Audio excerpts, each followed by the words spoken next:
Hello friends, आज की video में हम बात करने वाले हैं कि बीईओ एग्ज़ाम के लिए आप अपनी तैयारी कैसे करें। बीईओ का मतलब होता है ब्लॉक एजुकेशन ऑफिसर, आपका खंड शिक्षा अधिकारी। प्रत्येक जिले में जितने भी ब्लॉक होते हैं, विकास खंड होते हैं, प्रत्येक विकास खंड में एक खंड शिक्षा अधिकारी नियुक्त होता है। खंड शिक्षा अधिकारी का कार्य होता है ब्लॉक में जितने भी स्कूल हैं उनके रूल और रेगुलेशंस को बनाए रखना और जो शिक्षा की गुणवत्ता है उसको बनाए रखना। बीईओ का एग्ज़ाम आपका यूपी पीएससी के द्वारा होता है, जो आपका उत्तर प्रदेश का आयोग है उसके द्वारा। चूंकि यूपी पीएससी एग्ज़ाम करवाता है तो बीईओ एग्ज़ाम का लेवल एक अच्छे लेवल का एग्ज़ाम होता है। अगर आप बीईओ की तैयारी कर लेते हैं तो आपको समीक्षा अधिकारी, आरओ, एआरओ, लोअर पीसीएस के एग्ज़ाम में हेल्प मिलेगी। आज की वीडियो में हम बात करने वाले हैं बीईओ एग्ज़ाम के लिए आपकी क्या क्या एलिजिबिलिटी होनी चाहिए, एग्ज़ाम का पैटर्न क्या क्या होता है, एग्ज़ाम का सिलेबस क्या क्या होता है और अब इनकी हम तैयारी कैसे करें। तो दोस्तों, वीडियो को लास्ट तक जरूर देखिएगा। अगर आप चैनल पर नए हैं तो चैनल को सब्सक्राइब कर लें और बेल आइकन को ऑन कर लें। चलिए शुरू करते हैं आज का वीडियो। सबसे पहले हम बात करेंगे दोस्तों योग्यता के बारे में। बीईओ एग्जाम के लिए आपकी योग्यता क्या होनी चाहिए? सबसे पहले तो आपको ग्रेजुएट होना चाहिए, स्नातक होना चाहिए, साथ में आपके पास बीएड की डिग्री होनी चाहिए, बैचलर इन एजुकेशन।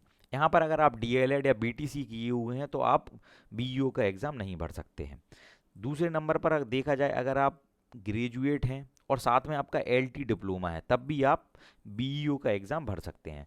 पिछली बार आपका बीईओ का एग्ज़ाम 2019 में हुआ था और अब अभी पुनः अधियाचन मांगा जा चुका है और यह खबर बहुत तेज़ है कि बीईओ का एग्ज़ाम आपका जल्दी ही आने वाला है। अब बात करते हैं हम आयु की योग्यता के बारे में। मिनिमम आयु मिनिमम आयु आपकी 21 ईयर्स होनी चाहिए और 40 वर्ष से कम उम्र के आपको होनी चाहिए। तो 21 से 40 वर्ष तक के जो लोग हैं, जो कैंडिडेट्स हैं, और आप बीएड किए हैं या एलटी डिप्लोमा किए हैं तो आप बीईओ का एग्ज़ाम दे सकते हैं। अब बात करते हैं हम फ्रेंड्स परीक्षा के पैटर्न के बारे में। खंड शिक्षा अधिकारी की जो परीक्षा होती है उसमें दो एग्ज़ाम होते हैं। सबसे पहले आपका प्रारंभिक परीक्षा होती है जिसे प्रीलिम्स बोलते हैं। उसके बाद आपकी मुख्य परीक्षा होती है जो मेंस एग्ज़ाम होता है।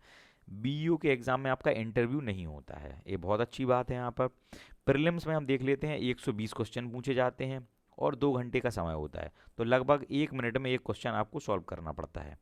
चूंकि यह एग्ज़ाम आयोग द्वारा किया जाता है, उत्तर प्रदेश का आयोग है, इसलिए इसका स्तर, इसका लेवल बहुत अच्छा होता है। जो भी कैंडिडेट्स प्रीलिम्स की कट ऑफ को क्रैक कर लेते हैं भाई, ही मेंस एग्ज़ाम के लिए एलिजिबल होते हैं। अब हम बात करते हैं प्रीलिम्स एग्ज़ाम के सिलेबस के बारे में। प्रीलिम्स में आपके 3 सब्जेक्ट पूछे जाते हैं। सबसे पहला तो आपका जीएस, जनरल स्टडीज़, उसके बाद मैथ्स और उसके बाद रीजनिंग। इन तीनों में से आपके 120 नंबर के क्वेश्चंस पूछे जाते हैं।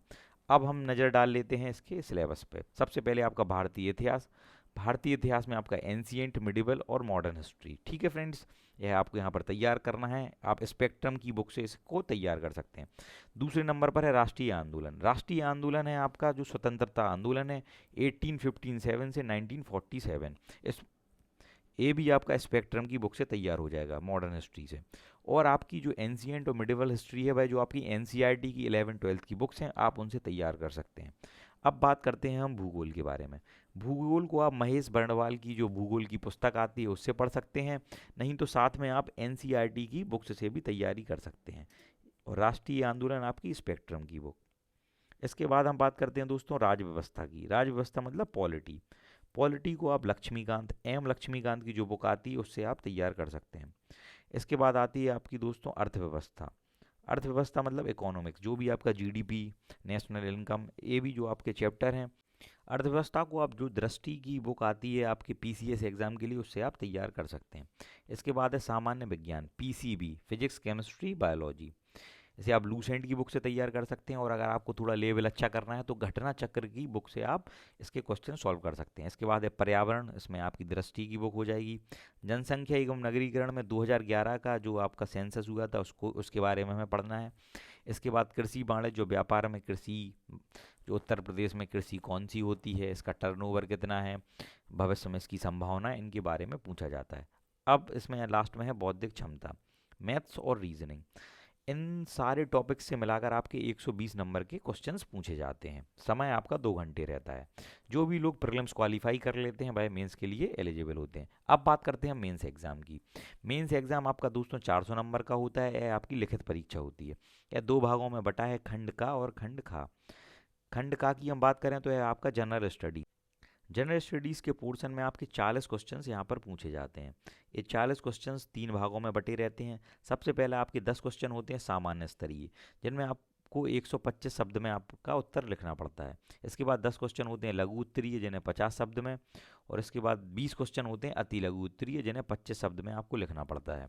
इसके बाद खंड का की हम बात करें, आपका सेक्शन बी, इसमें हिंदी और ऐसे राइटिंग पूछा जाता है।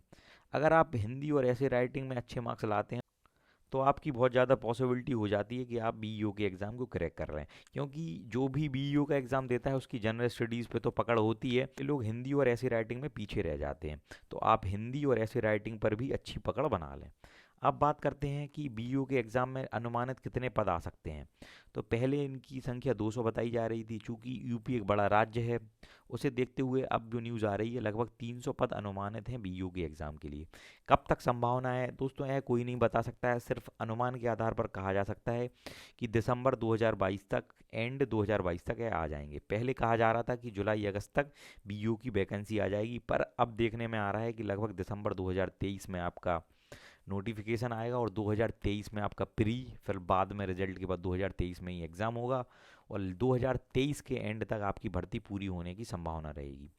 चूँकि इसमें साक्षात्कार होता नहीं है, तो आपकी पढ़ाई है, जो आपकी नॉलेज है, आंसर राइटिंग है, जो लिखित परीक्षा मेंस में होनी है, उसी के आधार पर आपका चयन होगा। तो आप लोग अभी से अपनी तैयारी तेज कर लें। ऑल द बेस्ट गाइस, जय हिंद।